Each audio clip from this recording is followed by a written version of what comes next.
Hello दोस्तों, कैसे हो? उम्मीद करता हूँ सब लोग बहुत अच्छे होंगे। मैं टीसी न्यूज़ चैनल से अमित कुमार। चलिए अब हम यूपी के चुनावी रण के ऊपर पूरी तफसील से बात करते हैं, कुछ स्पेसिफिक टॉपिक के ऊपर। जैसे कि आपने सुना ही होगा, अपना दल कमेरावादी सपा से यानी कि इंडिया गठबंधन के जो चेहरा सपा है अखिलेश यादव जी, उनसे गठबंधन तोड़ लिया है। और इधर अखिलेश यादव जी ने भी खुले मंच से क्लियर कह दिया है कि हमने अपना दल कमेरावादी के साथ गठबंधन तोड़ दिया है। और कहीं ना कहीं इसका रीज़न ये था, आपने पुरानी वीडियो में भी देखा होगा, जो उन्होंने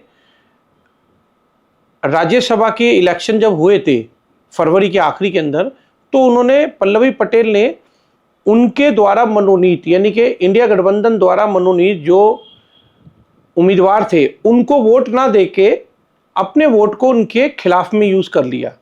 तो इस वजह से कहीं ना कहीं अखिलेश यादव उनसे नाराज चल रहे थे। तो अखिलेश यादव ने गठबंधन जैसे तोड़ लिया, तो उसके बाद उसी टाइम पे पल्लवी पटेल ने 3 सीटों पर अपनी डिक्लेयर कर दिया कि भाई इसके ऊपर हम चुनाव लड़ने जा रहे हैं।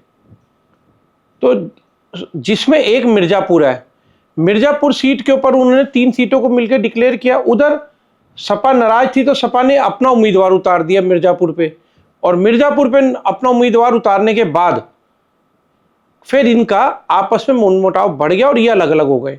तो अब पल्लवी पटेल का यानी कि अपना दल कमेरावादी का आपस में अंदर खाते मीटिंग चल रही थी बसपा के साथ, बसपा के बड़े बड़े नेताओं के साथ, कि शायद ये बसपा के साथ जा करके अपनी नया अलायंस बनाएंगे और यूपी के अंदर जो पीडीए का अखिलेश यादव जी का कहना है पीडीए को लेके, उस पीडीए के साथ ये अपना दलित और कमेरावादी मिलके एक अच्छा गठजोड़ बनाकर सबको अच्छे तरीके से मैनेज कर लेंगे। पर जब इनकी सीटों को लेके आपस में लिस्टें भी एक दूसरे को आदान प्रदान हो गया, तो आदान प्रदान होने के बाद भी अखिलेश यादव कहीं ना कहीं इस चीज से नाराज थे बसपा से। तो अंदर खाते कोई ना कहीं इनकी कुछ बातचीतें हुई हैं, जिसकी वजह से बसपा ने अपना दल कमेरावादी के साथ गठबंधन करने से साफ तौर पे मना कर दिया है। और इसका रीजन कहीं ना कहीं और भी एक दो हैं, जैसे कि अपने सेम दलित पार्टी की तरह, बसपा की तरह जो दलितों के पक्ष की पार्टी है, ऐसे ही चंद्रशेखर आजाद है। तो चंद्रशेखर आजाद जब नगीना से चुनाव लड़ना चाहते थे, तो मायावती जी को पता था कि उनके हिसाब से चंद्रशेखर आजाद भी सेम उनके पैरेलल के अंदर उनके वोट बैंक है। तो इस वजह से उनका लिहाज करते हुए सपा के अखिलेश यादव ने चंद्रशेखर को अपने साथ लेने से मना कर दिया, क्योंकि नगीना सीट पर अखिलेश यादव ने मिस्टर मनोज वर्मा को, जो पूर्व जज रह चुके हैं, उनको सीट डिक्लेयर कर दी। तो जिसकी वजह से वो नाराज हो गए चंद्रशेखर आजाद।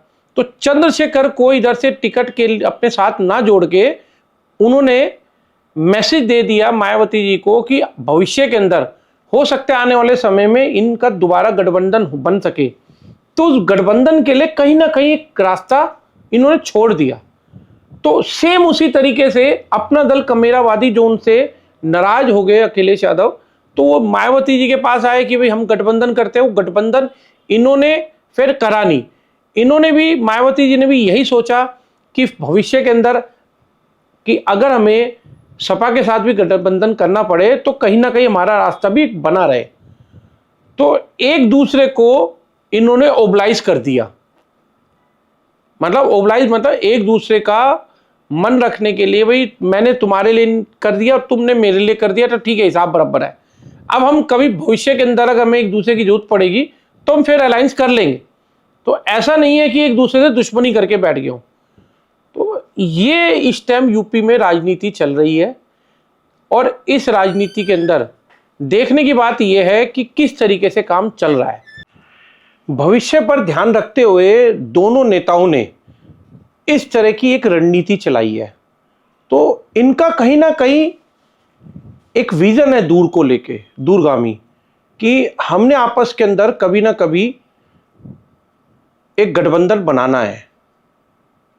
तो दोस्तों अब आगे क्या है, इनके अखिलेश यादव ने कैसे बहन मायावती के लिए ओबलाइज किया वो आपको मैं थोड़ा सा डिटेल में बताता हूं। जैसे इनका अंदाजा लगना तब से शुरू हो गया था कि जब अखिलेश यादव ने पश्चिमी यूपी में दलित के उभरते हुए नेता चंद्रशेखर आजाद उर्फ रावण को उम्मीदवार बनाया ही नहीं, और उनकी बजाय नगीना सीट से जो समझौते के अंदर था वो मनोज वर्मा को टिकट दे दिया गया, जो मैं अभी आपको पहले बता रहा था।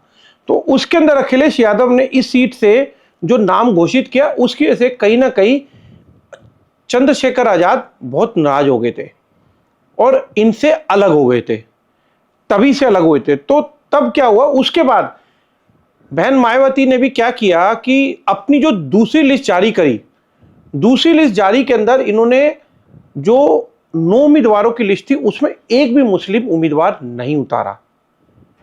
तो हो गया ना वही, जैसे कि इन्होंने चंद्रशेखर आजाद का किया, टिकट ना अपने साथ अलायंस ना करके, उधर मायावती ने एक भी मुस्लिम उम्मीदवार सपा के खिलाफ में नहीं उतारा, और साथ में पल्लवी पटेल को अपने अलायंस के अंदर नहीं आने दिया। तो पल्लवी पटेल और चंद्रशेखर आजाद दोनों के दोनों इस टाइम किसी भी गठबंधन के साथ नहीं है, दोनों के दोनों अलग हैं इस टाइम पे। तो इसके अंदर दोनों ने एक दूसरे को सपोर्ट कर दिया। तो अब आगे देखने वाली बात यह है दोस्तों कि इनका जो तालमेल हुआ है वो तालमेल जो है अंबेडकर नगर, सुल्तानपुर और फूलपुर समेत 5 सीटों की लिस्ट सौंपी गई थी अपना दल और बसपा के बीच में आपस के अंदर। पर जब गठबंधन जहां एन मूवमेंट पे कम पूरा होने जा रहा था, वही अखिलेश यादव के थ्रू कोई ना कोई एक सोर्सों का कहना है, एक मीडिया रिपोर्टों का कहना है कि आपस में बैकडोर से इनकी कोई बातचीत हुई, जिसकी वजह से सपा ने इनको पल्लवी पटेल को डिनाई कर दिया। तो दोस्तों मेरी खबर पे ऐसे बने रहना, आगे आपको इससे भी बेहतरीन खबरें मिलेंगी। धन्यवाद।